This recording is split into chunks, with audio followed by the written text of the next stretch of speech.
You ask Tiger to solve. This deals with linear equations with one unknown. The final result is x equals 13. Let's solve it step by step. Simplify the expression. Expand the parentheses. Simplify the arithmetic. Group all constants on the right side of the equation.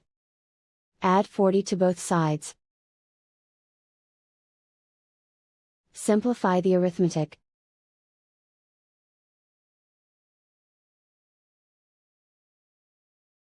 Isolate the x.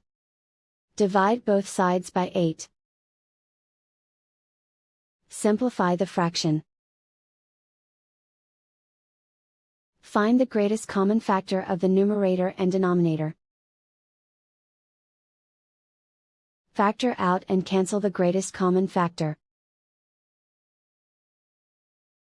And so the final result is x equals 13.